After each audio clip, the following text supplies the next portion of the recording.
welcome back to the channel, guys.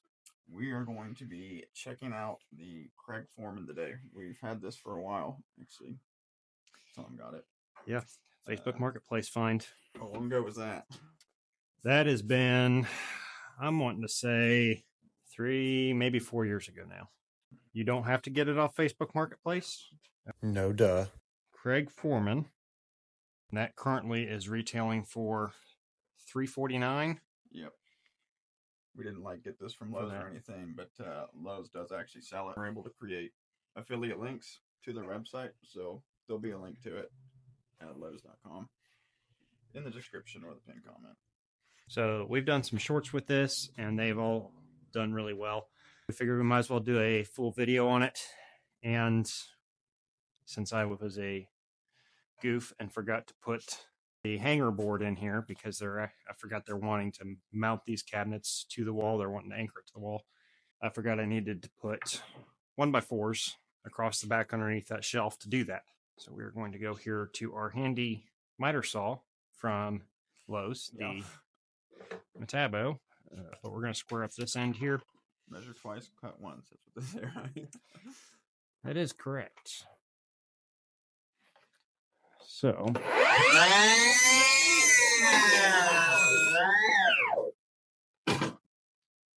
we've got our square cut there. Trash bin's full. I'm going to double check my measurement. I goofed for a second because the piece that needs to go on the back side of the cabinet is 11/16. I got that measurement mixed up in my head.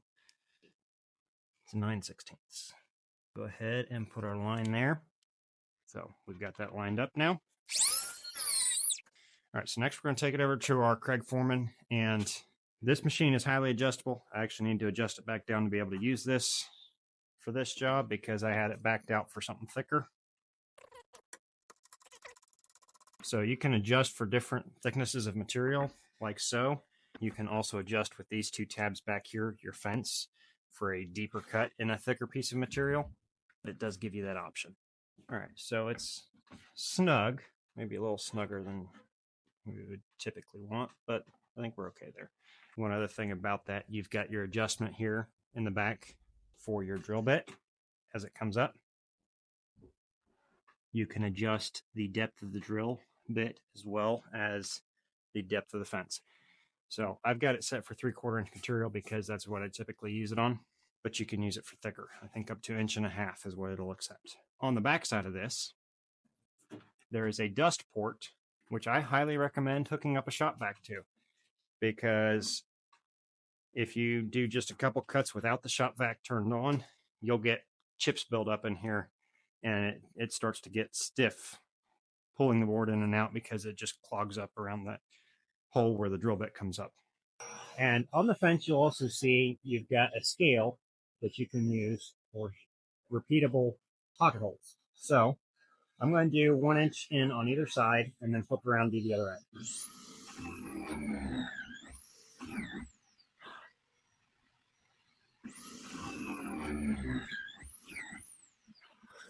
And there you have the pocket hole. Got it nice and snug. And there we have it. Both pocket holes on that board. Open this up and show you guys some of the details inside of here. This is probably one of the main things we use in the shop, though, isn't it? We use this thing constantly. So to access it for maintenance purposes, you've got this little plate pulls up, okay? And that's where your motor is. That's also where you access your drill bit, okay?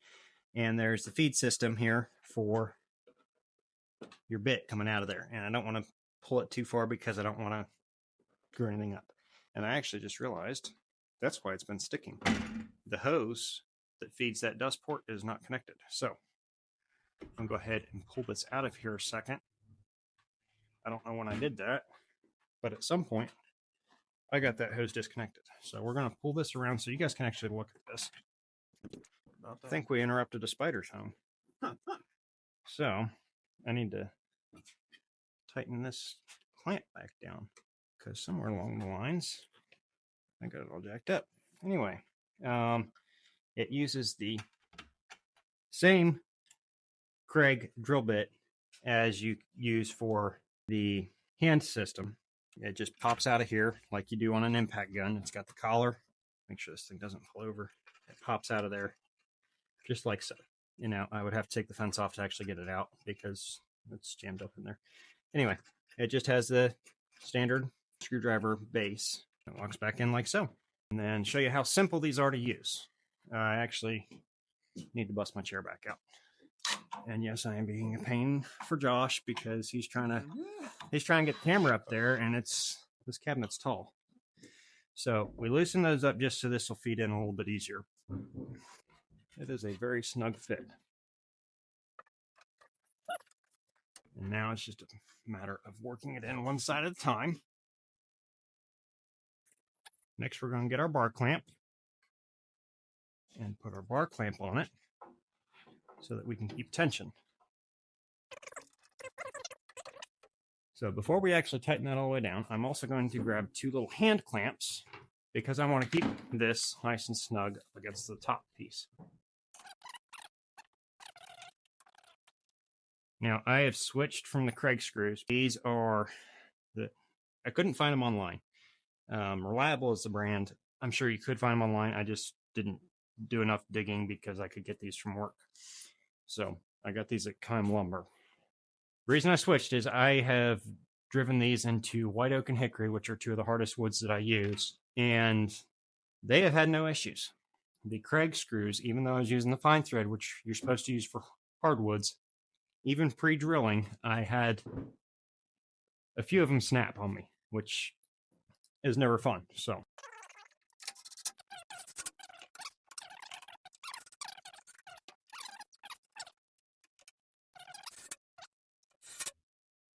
that's done. And you can see on the rest of this cabinet that there are several other places where we used those screws and that system. We used it on the inside to attach our face frame, as well as to attach our fixed shelves to keep the cabinet the way it's supposed to be. We have literally used this for every big project since I've bought it. And there's been a lot of big projects. So, yeah. Some of the smaller ones, not so much. Yeah, it'll get a lot more use as we're Yeah. trying to do more cabinetry and stuff, right? Yep. It's actually not going to get any use on our 3,000 subscriber video. That one is going to be all table saw, router. I'm also thinking of doing this as another subscriber mark. Sweet. With leopard wood for the panels and just plain maple, not curly, just plain maple for the body. And then I've got some dark wood that I'll use for a bead on the inside of those panels. I think it's going to look sick. Yeah.